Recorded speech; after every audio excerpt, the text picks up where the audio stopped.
ইস, বড্ড বড্ড ঘুম পেয়েছে। না না, এখানে কেউ নেই। এখানে একটু বিশ্রাম নিয়ে নি, হয়তো ভালো লাগতে পারে।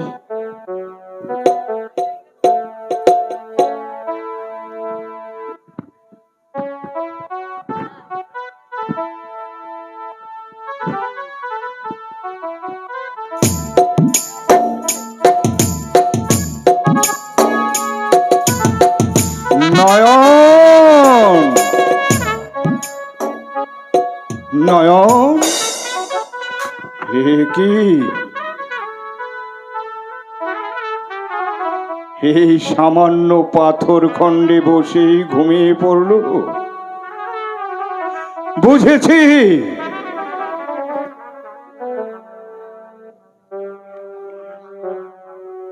দুঃখের দাহনে সে আজ ক্ষত বিক্ষত, প্রলেপে দিতে পারছে না বলে শত দুঃখে সে জর্জরিত। তার কোমল হৃদয়টাকে কিন্তু কিন্তু কে নারী যার দর্শনে আমাকে আমাকে ফিরিয়ে নিয়ে যায় আমার সেই অতীতের পরিবেশে, যে অতীতের মর্মাতে বলতে গিয়ে আমি আজ জগাই চাঁদ থেকে হয়েছি কালো ডাকা।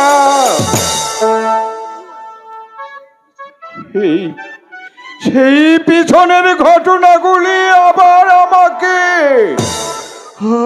আমাকে পাগল করে তুলেছে।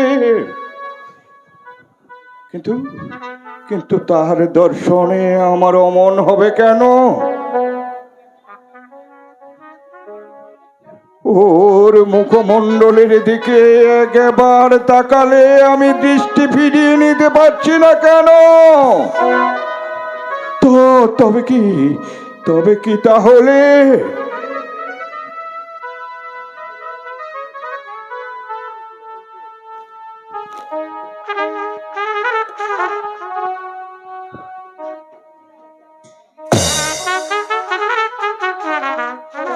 এই মুখ, এই চোখ ঠিক যেন আমার হারিয়ে যাওয়া চামেলি। তাহলে তাহলে কি এটাই আমার হারিয়ে যাওয়া চামেলি? না, সে তো মরে গেছে। তাকে শয়তানে ভীম সিংহ মেরে ফেলেছে। সে আর কোনোদিন ফিরে আসবে না। আমি আর তাকে কোনোদিন ফিরে পাবো না।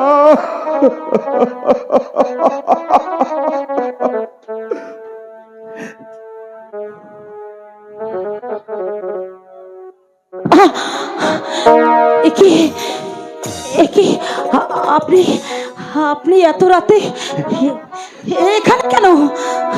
চুপ চুপ চুপ চুপ চুপ, চিৎকার করো না, লোকজনে জেনে যাবে। বিশ্বাস করো। বিশ্বাস করব? আপনাকে আমি বিশ্বাস করব? আমি কোনো পাপ মনোবৃত্তি নিয়ে। চুপ করুন আপনি। ছি ছি ছি ছি ছি ছি ছি ছি। আমি এখানে চিৎকার করে লোকজন জড়ো করব। তোমার চরিত্র এত কুৎসিত, এত নোংরা। ছি!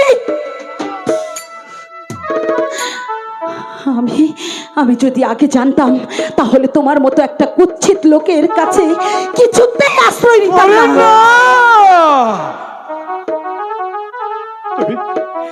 তুমি বিশ্বাস করো। বিশ্বাস? আমি কোনো পাপ কাজের মনোবৃত্তি নিয়ে তোমার কাছে আমি আসিনি। আমি কি? আমি আপনার কোনো কথা বিশ্বাস করি না। আপনি এই মুহূর্তে এখান থেকে চলে যান। আপনি একজন ডাকাত, আপনি একজন লম্পট, আপনি একজন জানোয়ার। ওরে, এইভাবে আমার চরিত্রে কলঙ্ক না দিয়ে তুমি আমাকে অন্য শাস্তি দাও, আমি সহ্য করতে পারবো, কিন্তু কলঙ্কের বোঝা আমি যে বহন করতে পারবো না। এই নে চাবুক।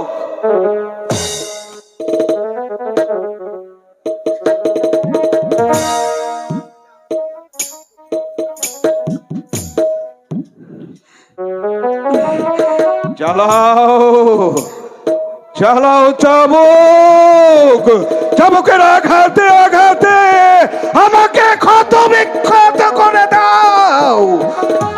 চালাও চাবুক। হ্যাঁ হ্যাঁ হ্যাঁ,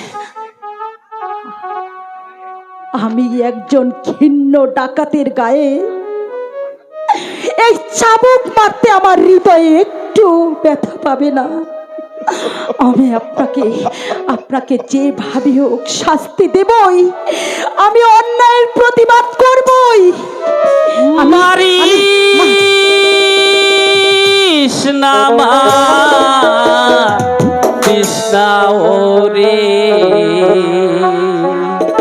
করিস্তা আগা মারিস নাম কৃষ্ণা ওরে, করিস্তা আগা। না না, আমি আপনার কথা শুনবো না, আমি কিছুতেই কথা শুনবো না। উনি একজন চরিত্রহীন, উনি একজন লম্পট, এত নোংরা ওনার মন। ছি ছি ছি ছি, আমি ওনাকে মারবই।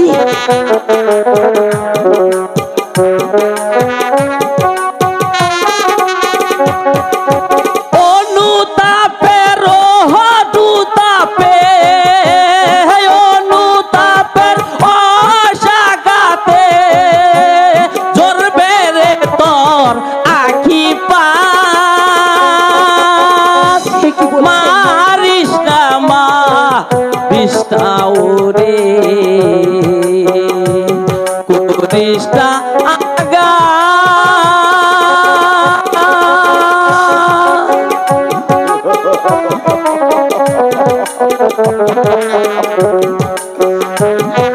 শয়তান, বদমাশ, আমাকে আশ্রয় দিয়ে জোরে পরে, রক্ত যদি জোরে পরে, চিনবি রে তুই এখন তারে।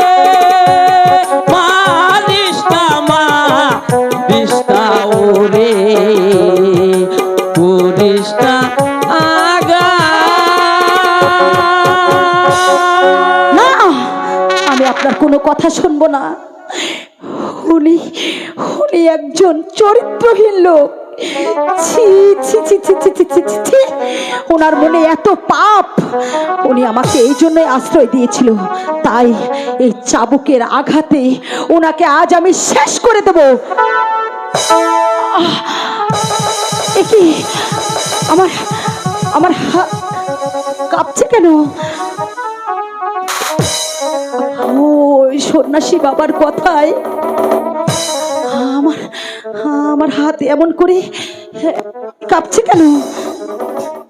আমার সর্বাঙ্গ পাথর হয়ে যাচ্ছে কেন? তবে কি হলো? মারো, চাবুকের পর চাবুক মেরে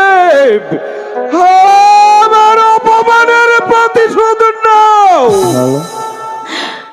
না না না না না,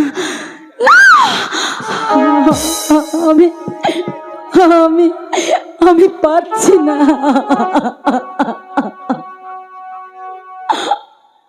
আমার এই হাতটা কাঁপছে, আমি আপনাকে মারতে পারছি না। না না, না না, তবু যে আমি ডাকাত, আমি লম্পট, আমি যতই উদার হই না কেন,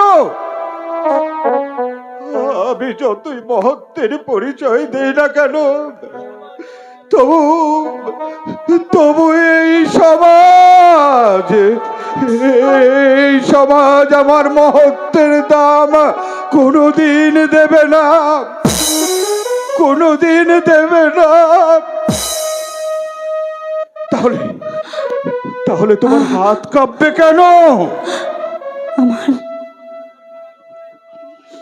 তবু তবু যে আমি আমি আপনাকে আঘাত করতে পারছি না। তুমি তুমি তুমি আমার অপরাধ ক্ষমা করে দাও। আমি আমি বুঝতে পেরেছি আপনি আপনি মোটেই চরিত্রহীন নয়।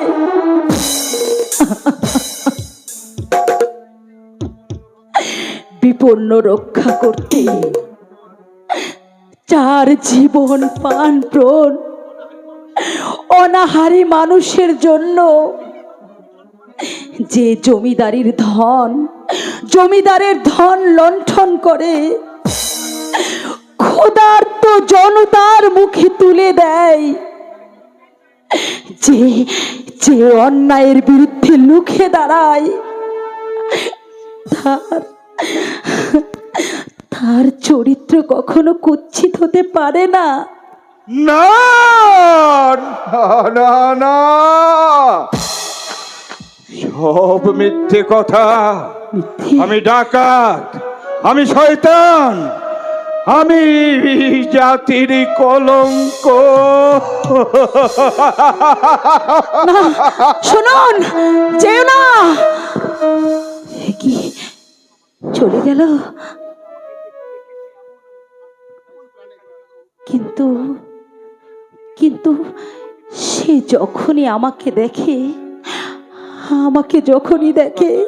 সে সে এমন হয়ে যায় কেন? যার দেহে সিংহের মতো শক্তি, সে তো এত সহজে দুর্বল হতে পারে না। তবে তবে কিসের কিসের কিসের তার দুর্বলতা? এই সহজ কথাটাই তুই বুঝতে পারলি না?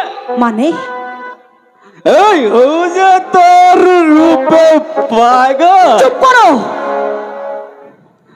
এই তোর প্রেমের বন্ধনে তোকে আবদ্ধ করতে চায়। ছি, চুপ কর শয়তান, চুপ কর। আর একবার যদি ওই ভালো মানুষের নামে কোনো কলঙ্ক দেওয়ার চেষ্টা করিস, তাহলে তোর জিহ্বাটা আমি উপরে টেনে ফেলবো।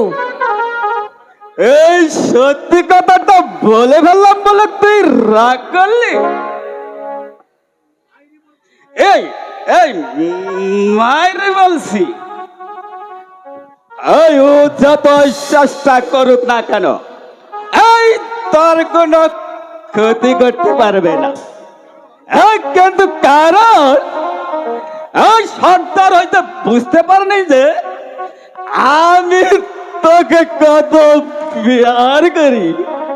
এই আয় নয়ন, এবার আমার বুকে এই ওখানে দাঁড়া, দাঁড়া বলছি, দাঁড়া।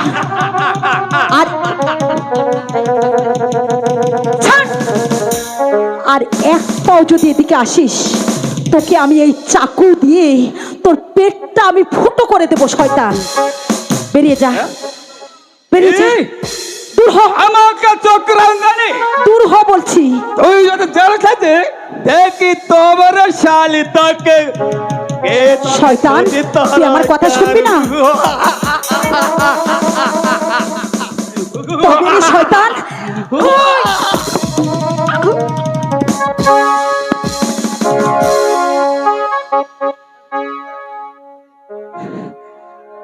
শয়তান দেখ কেমন লাগে।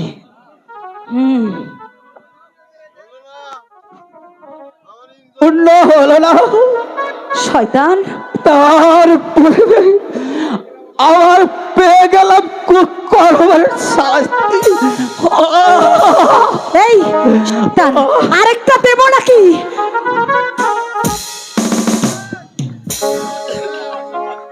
ওগো ঠাকুর, আমি আমি তার কোনো খারাপ কথাও শুনতে পারছি না। আমার মন বলছে সে খুব ভালো মানুষ, সে সে তার সাথে হয়তো আমার কোনো সম্পর্ক আছে।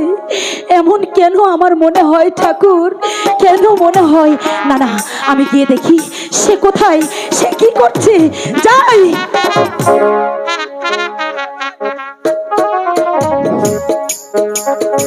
হত্যা হত্যা হত্যা! আমার পিতার ভাগ্যকে সুপ্রসন্ন করতে হলে আমাকে জল্লাদের রূপ ধারণ করতে হবে। প্রথমত মন্ত্রীর কুপুত্রটাকে করতে হবে নির্মম ভাবে হত্যা। দ্বিতীয়, আমার পিতাকে সিংহাসনে বসানোর জন্য ওই রাজার কাছ থেকে একটা স্বাক্ষর নিতে হবে। তারপর আমার পিতাকে সিংহাসনে বসার পথ হবে পরিষ্কার।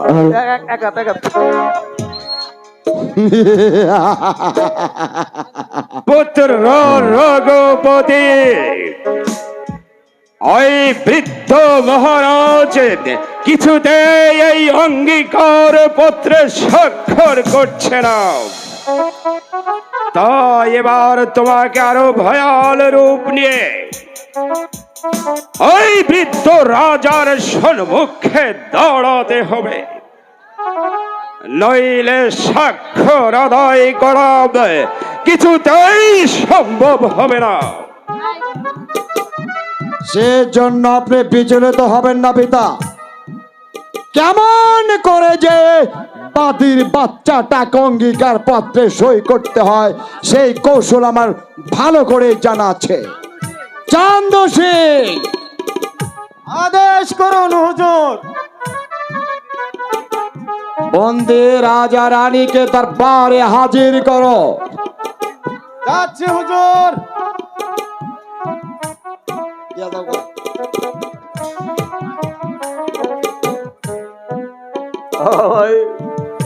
আমায় কেন স্মরণ করেছো রঘুপতি?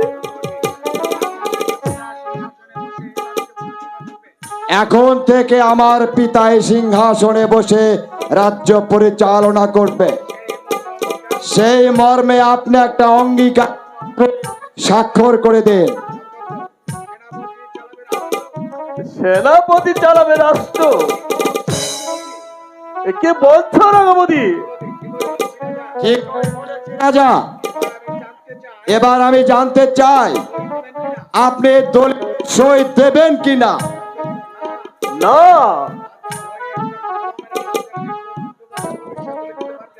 আমি রাজা হয়ে সামান্য একটা গোলামের হাতে এই রাজ্য তুলে দিতে পারি না। প্রয়োজন হলে আমার এই সিংহাসন এই আমার প্রজাদের মাঝে তুলে দিব, তবু একটা বিশ্বাসঘাতকের হাতে তুলে দেব না। সাবধান বৃদ্ধ রাজা, ধৈর্যের সীমা অতিক্রম করলে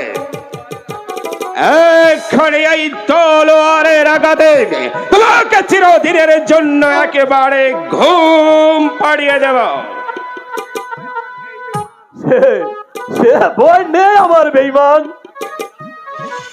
যাকে আমি রাস্তা থেকে কুড়িয়ে এনে আমার রাজ্যের সেনাপতি পদে বহাল করেছিলাম। দুবেলায় এক মুঠো অন্ন জুটতো না বলে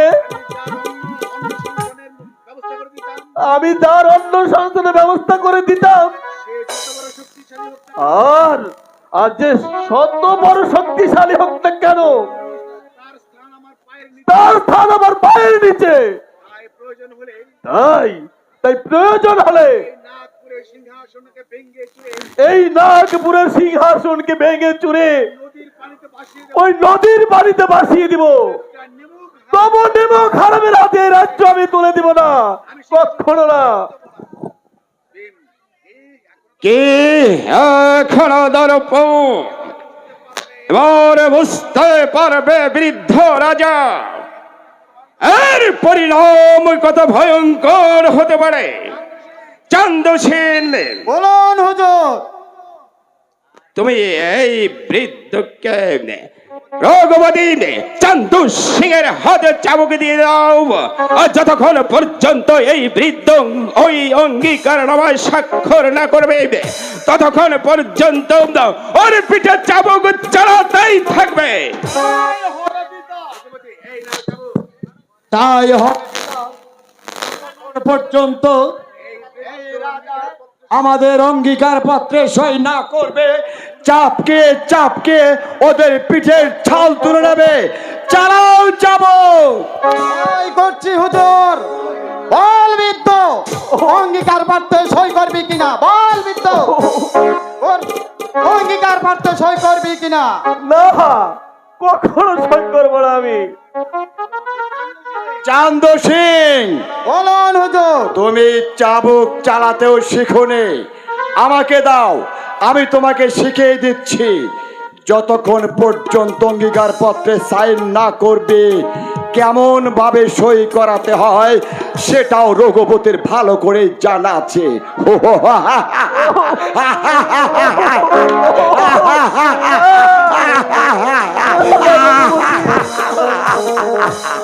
চালাও যাবো। তাই করছি হুজুর। বল অঙ্গীকার পত্র সই কে করবি কিনা? বল বৃদ্ধ, বল বৃদ্ধ। চাবুকের আঘাত আর আমি সইতে পারছি না রানী, তার চাইতে তুমি আমাকে মৃত্যু দাও।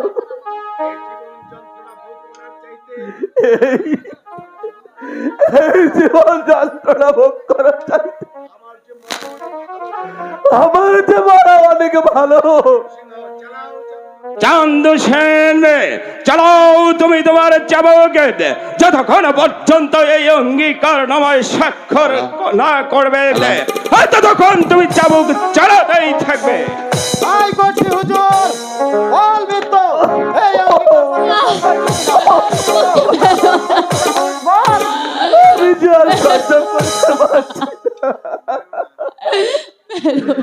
বেরো না, বেরো না।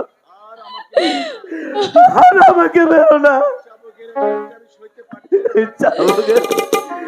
চাবুকের আঘাত যারা সহ্য করতে পারছি না। তাহলে এই দলিলটাকে শীঘ্র একটা স্বাক্ষর করে দাও বৃদ্ধ রাজা। নাও।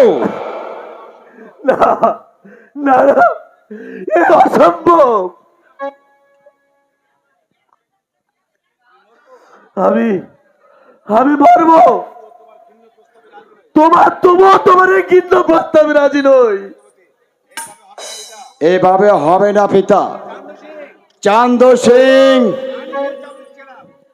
ওই রাজাকে বাদে রানীর পিঠে চাবুক চালা। ওই চাবুকের গা সহ্য করতে না পেরে ঠিক ওই অঙ্গীকার পত্রে সাইন করবে। চালা যাবো।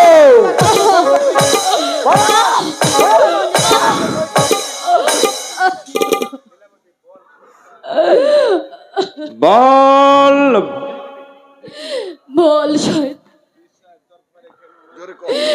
দরবারে কেন আমাকে ধরে এনেছিস? শয়তান,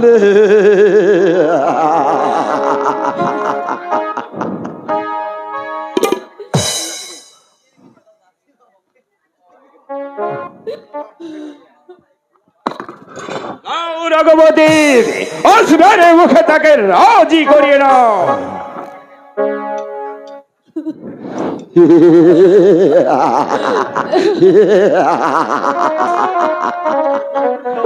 বল বল, তোর স্বামীকে সই করে দিতে বল, তা না হলে তোকেই প্রথম হত্যা করব। কারণ তুই তো জানিস চোখে মুখে বালু, আমরা বাপ বেড়া দুইজনে হইলাম শয়তানের খালু।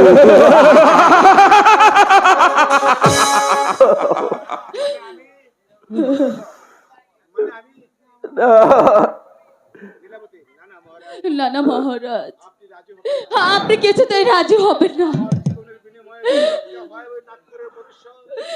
আমার জীবনের বিনিময় হলো ওই নাগপুরের ভবিষ্যৎ, তবে এই মরণ আমার অনেক সুখের হবে মহারাজ। তবে এই শয়তানের প্রস্তাবে কিছুতেই রাজি হবেন না মহারাজ। এখনো সেই দেমাক।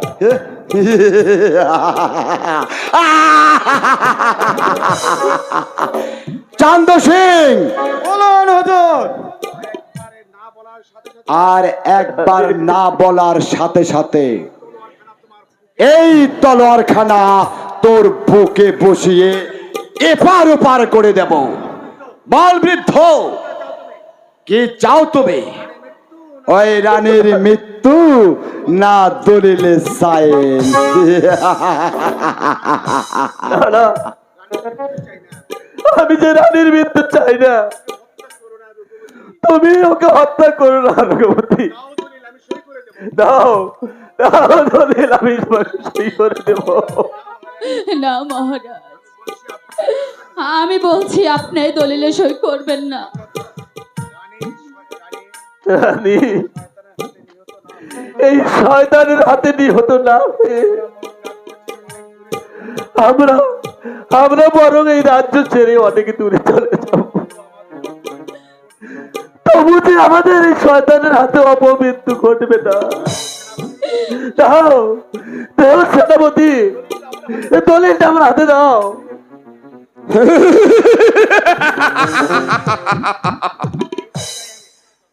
এটাই তো চাই আমি। এই না, এবার দলিলে একটা স্বাক্ষর করে দাও। এই যে দিচ্ছি আব্বা হুজুর, কলম কিন্তু বুদ্ধি করে সাথে এনেছি। বেশে করেছ রঘুপতি, এবার একটা স্বাক্ষর করে দাও।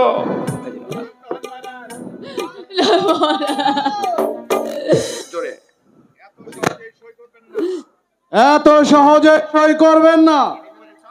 চন্দন, তোর মরার পালক গজিয়েছে, তাই আমাদের গহ্বরে প্রবেশ করেছিস। তার পূর্বে তোদেরকে হত্যা করে রক্ষা করবো চান্দ সিংকে। এবার তুমি আমার নির্ঘাত মরবে।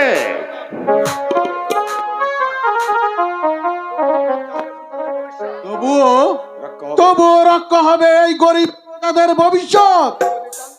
চন্দন,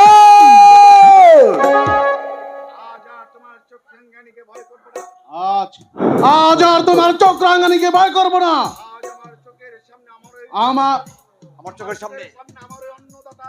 আজ আমার চোখের সামনে আমার এই অন্নদাতাকে তার উপর করেছ নির্মম অত্যাচার। এই সেই অপরাধে আমি আজকে তোদের দুজনকেই নির্মম ভাবে হত্যা করব। নিজের প্রভুর সাথে বেঈমানি করলে জীবন দিয়ে তার প্রায়শ্চিত্ত তোর অনেক উদ্যোক্তা সহ্য করেছি। আব্বা হুজুর, আপনি আমাকে হুকুম দিন, আমি এই বাদির বাচ্চাটাকে চিরদিনের জন্য ঘুম পাড়িয়ে দেই। রঘুপতি, তুমি তাই করো পুত্র। জানোয়ারের বাচ্চা।